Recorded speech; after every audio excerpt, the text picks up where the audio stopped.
Greetings, my dear viewer. You're on the channel The Price of Cheating.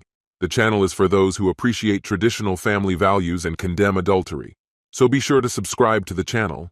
Let's get started. I'm in the living room. Can you come over and sit down? We need to talk.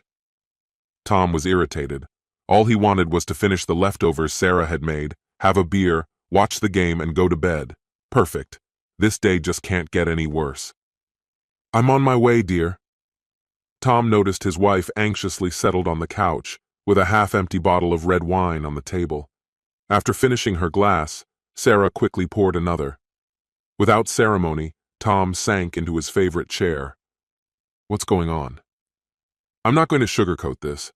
For all 37 years, I've been a faithful wife and a devoted mother to our children.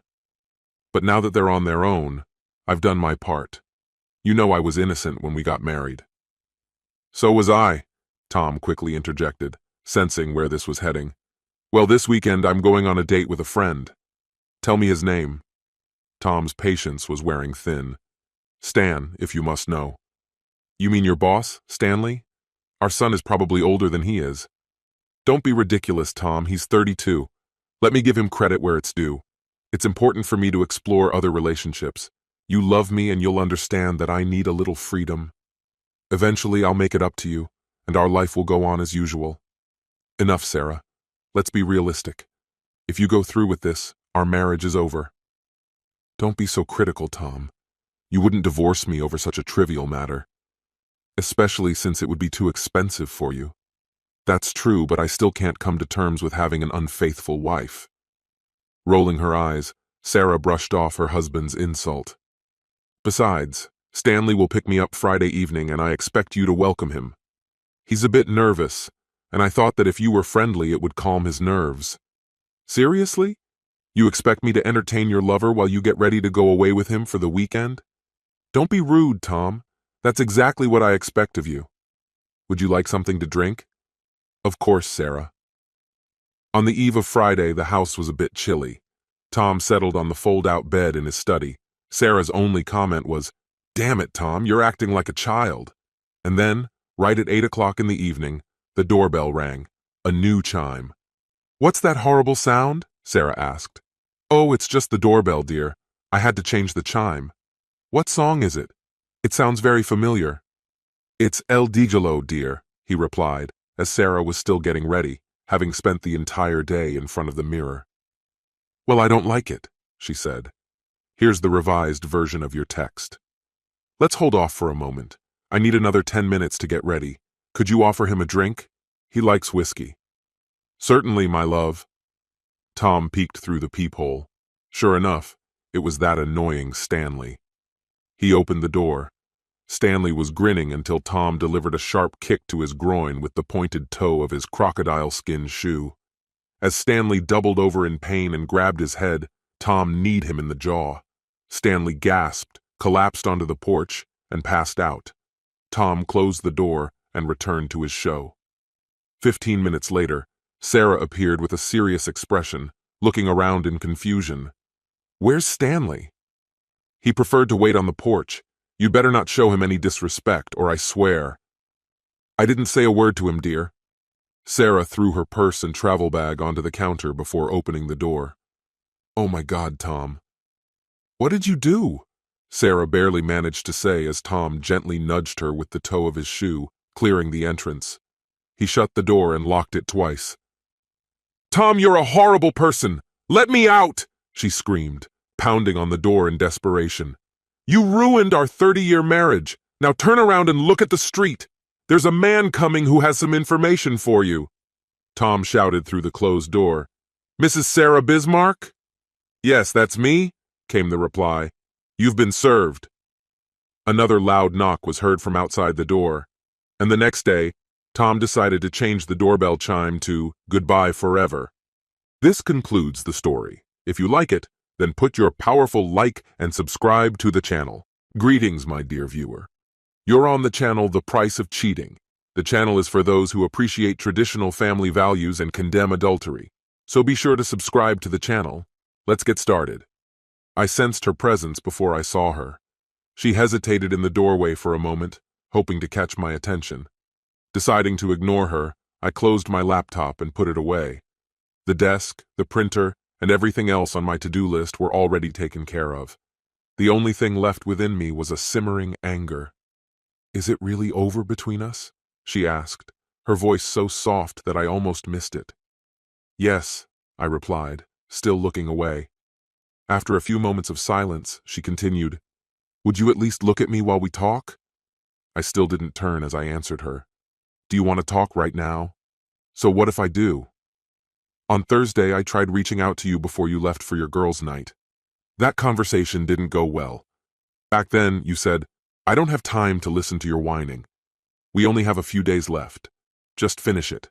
It'll be better for both of us.' Honestly, you really hurt my feelings. I hadn't even realized I was on the verge of tears. I was just trying to get a reasonable point across, but maybe emotions briefly took control of me. I sighed. You're right. Your absence cleared the fog, allowing me to see things more clearly. Sure, I noticed some unpleasant things, but at least I had clarity when I faced them. I appreciate that. Why are you so upset? Maybe I was wrong for not recognizing how much this trip meant to you. I knew you didn't like Ashley or Gloria, but they were always kind to you, and I've known them since college. There wasn't anything significant there, aside from the heavy drinking and playful girl talk. Honestly, I still think of it with some excitement. Maybe you'll join me in the bedroom and help me cool off. How strange.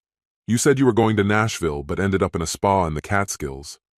Gloria was at a wedding in San Diego, and Ashley was in Miami with her sister and family. Impressive how they managed to defy the laws of time and space, being in such different places at once. It's funny how both of them happened to be out of town when you wanted a weekend retreat. Unfortunately, when I asked them about it, they didn't cover for you. Ashley seemed completely clueless about the situation, and Gloria hung up as soon as I shared what I knew.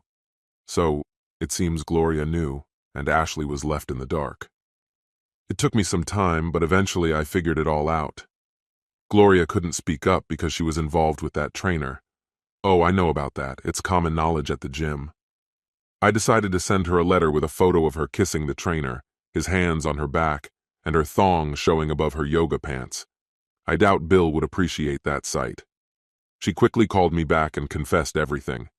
I advised her to step away from training and find a new gym. I made it clear that if I heard of anything like this again, I'd send all the evidence straight to Bill. At the end of the conversation, she was still promising things. It's no surprise if she doesn't respond to your calls, texts, or emails. I told her that any interaction with you would nullify all our agreements. So tell me, did you initiate something first and lure her in? Or did she convince you that having an affair would be thrilling, hoping for great intimacy and the excitement of secrecy, all while laughing at your unsuspecting husband who thought everything was fine? As for Ashley, when her husband cheated on her, she began to look down on anyone who could be so disrespectful to their marriage.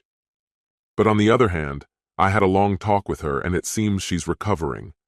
Moreover, she mentioned going on her first date last week. And lastly, if they can really be in two places at once, it stands to reason that they can take on different forms too. To turn into a tall, bald man with a goatee, they must have worked together. When I turn away, I have no doubt that you won't be there, just an empty space where my wife used to stand. So yes, it's clear. We're over. All the details are laid out in the papers you signed, so there shouldn't be any drama. You'll be well taken care of, and if you manage your finances wisely, you'll stay stylish for the rest of your days. So leave it alone, Jen. Let's leave this place with some dignity. You can be with whoever you want, and I'll focus on healing and finding the next partner. It may take some time, and I'll likely struggle with trust, but hopefully, I'll overcome that eventually. As I spoke, there were occasional sighs and sobs as I methodically unraveled the life we had built together. I turned around. She looked terrible. Her once flawless makeup was smeared with tears and her shoulders slumped. If I had to guess, this was the last thing she expected. A pity. She never understood me. I suppose the lesson was learned too late.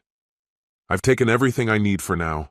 I'll be back in 2 weeks, and by then I expect you and everything that reminds me of you to be gone. Don't think about it. This is my home, and I intend to keep it. 2 weeks, Jen. With a cry, she dropped to her knees and grabbed my hand as I turned to leave. "We should stay together, darling. Let's talk about it. There's nothing to discuss. You betrayed 29 years of marriage for a younger lover. The choice was made. Now you must suffer in poverty and loneliness." I firmly pulled her hands away. As I said, the conversation should have happened before this weekend. Deep down, you must have known what would happen if I learned the truth about you. Was it worth it? She knelt there, crying as I closed the door on our relationship. With a sense of resolve, I straightened my shoulders and walked out into the world, leaving it all behind. This concludes the story. If you like it, then put your powerful like and subscribe to the channel.